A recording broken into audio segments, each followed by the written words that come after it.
All right. Okay. And now we clap, right? Yep. So, yes. So Okay. So you count us off for clapping too. Okay. I don't think it matters. 1, 2. Stop laughing. This is erotic. I'm on a new medication and I think it's making me hallucinate. I would have been a Ted Bundy victim. Yeah. I had no idea that so many people out there felt the same way I did. Now I want a pina colada. An acquired taste. This is an Acquired Taste podcast. I'm Bethany Watson, your lip stain wearing, candle burning, eating Halo top for every meal friend. And I'm Kathleen, your already buying Christmas decor. I am addicted to fresh salsa. I just purchased a jumbo-sized French press because that's where I am in my life right now, friend. And every week, Kathleen and I get together to discuss our lives, what's weird in the world, and we invite you to join us. Kathleen, what is your topic this week? Mashed potatoes.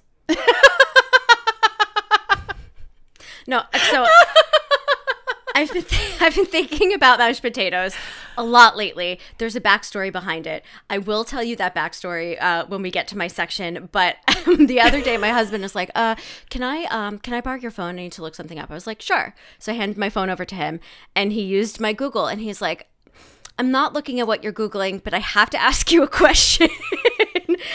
Because when he started to type in, my most recent Google search came up, and it was, "Who's the inventor of mashed potatoes?" You know what? It's really, really dangerous to let anybody else look at your Google history. I don't care if it's, porn or not. Mm-hmm. I can't look at my phone right now, but I feel like my Google history is just as embarrassing as like all of the different types of mashed potatoes. Like, what do you Google? Oh, well, I'm sorry, Bethany. What are you talking about this week? I am talking about the history of the sleepover game Light as a Feather, Stiff as a Board. Ooh. Because we briefly touched on it in our episode last week, and then I got this great article from our editor Sharon. Sharon? Who's Sharon? Who's Sharon? Who the hell's Sharon? Are you cheating on her? Do you have another podcast that I don't know about? She's our secret editor, Sharon. Our editor Charlotte sent me this great article, so we're going to be talking about that. It made news over the weekend that NASA and a bunch of other countries launched some moon rules. Did you hear about this? No. Okay. So they have come up with a common set, quote unquote, a common set of principles to govern the civil exploration and use of outer space. Okay. It is called the Artemis Accords, and they are a shared vision for principles grounded in the Outer Space Treaty of 1967 to create a safe and transparent environment which facilitates exploration, science, and commercial activities for all of humanity to enjoy, blah, blah, blah. Anyway, here are the rules. Okay. Rule number 1, everyone must come in peace. Got it. Okay. I understand. It's simple. Got to. Other rules. Mm-hmm. Secrecy is banned, and all launched objects need to be identified and registered. No secret moon colonies. If you land on the moon, we all got to know about it. Unless you're Matt Damon. Unless you're Matt Damon, and you got to grow poop potatoes. Poop potato. Another rule. All members agree to pitch in with astronaut emergencies. So if Luxembourg has an astronaut and his leg is bleeding, like hard bleeding, and, like, I don't know, the United Arab Emirates have a gauze. They got to help. Everyone's got to pitch in. Yeah, pitch in like stone soup. Sharesies. Yeah, sharesies. Mm-hmm. Space systems must be universal, so everyone's equipment is compatible and scientific data must be shared. Everyone's got to use an Apple. Exactly, but they also can't be like upgrading their Apple all of a sudden and your charging cable doesn't work because now it's a different prong. Mm-hmm. Yeah, because that gets so annoying. Like, I identify with that because I have the newest iPhone, and then I go out with my friends and they're like, "Let's take pictures, use Kathleen's phone." I'm like, "No, we should all have the latest iPhone." And then I end up having to do more work because I have to set up the photo because it's my phone that's taking the picture. Okay, but not everybody has a spending issue and can afford a phone that they can't afford. Just saying. Okay. Historic sites must be preserved, and any resulting space junk must be properly disposed. Use the garbage can. Yeah, space junk. Okay. Yeah. And rovers and other spacecraft cannot have their missions jeopardized by others getting too close.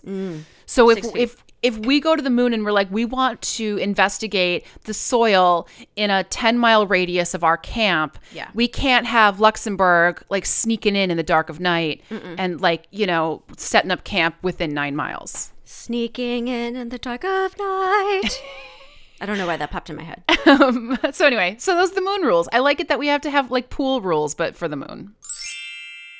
Bethany. Yes. I need you to be the judge. You be the judge. Okay, I'll be the judge. I was at the grocery store a couple days ago. I'll allow it. And I want to see where this goes. Opening the eggs, okay? And I was like, how many are cracked? There were some that were cracked. So I opened another one and I switched out the cracked out eggs into my container. So I had a full container of non-cracked eggs. Okay? Okay. And this woman came up to me. She didn't work at the supermarket. She starts yelling at me. She goes, "You can't do that." Yes, I can. Why can't I do that? I can do that. Oh, wow. I mean, I'm not going to buy a container. I'm actually doing the people at the supermarket a favor. By switching out the cracked eggs. Okay, I have one follow-up question before I make my ruling.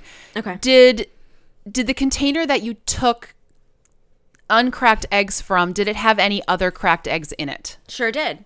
It did. So when you opened it up, it already had so basically 2 different containers both had cracked eggs. Yes. Okay, then I see no problem because instead of wasting 2 containers, now only 1 is being wasted. Yes, you're saying that I would have been in the wrong had I opened up a new container that was full of non-cracked eggs, like Correct. totally perfect eggs. Yes, correct. I like where you're going here. Right, because then you're ruining one that's good. Yeah. That one's good. Yeah. But you found one that had other bad ones in it, and so you just made one whole bad one and one whole good one. I don't see a problem with that. Yeah, back off, lady. Back off. Screw you. It's Mind like your you were- biz. Yeah, it's like you were cracking eggs yourself and then putting the bad eggs in. Like, no, she's fine. Tell her to calm down. She's at Trader Joe's. It's the happiest place on earth. I don't want my omelet with a side of salmonella, lady. Back off. No, you were in the right. Don't you even worry. Don't lose any more sleep on that. Thanks. Preach. All right, so Kathleen, I have to give full props to our editor, Charlotte, because she's the one who sent me one of the articles that's my source today, talking about the history of light as a feather, stiff as a board. The first written account of it reportedly comes from the diary of a 17th century Englishman whose name was Samuel. Apparently it's pronounced Pepys, but it's written P-E-P-Y-S. It looks like Pepys. Oh, so he's not heir to the Peeps sugar No. marshmallow throne. Okay. He doesn't control a large business of delicious but tasteless chickens and hens and bunnies. I'm thinking of the chef from The Little Mermaid. La poisson, la poisson. I was thinking about the chef from South Park. Wait, in a French accent. How do I get into a French accent? Oui. Light as a feather, stiff as a board. Stiff as a board. Okay. Bethany. Yes, Kathleen. I have been thinking about mashed potatoes. I can't stop thinking about mashed potatoes. Okay, what brought this on? I'm not against it. I love mashed potatoes. What brought this on was that my mom and I were having a discussion about Vitamix, our Vitamixes. Okay. We have matching Vitamixes, as all mothers and daughters should, right? Does she have the rose gold one too? She's got the rose gold one too. She's a classy And lady. I'll tell you this. Yesterday, she told me that it was the best gift that I've ever given her.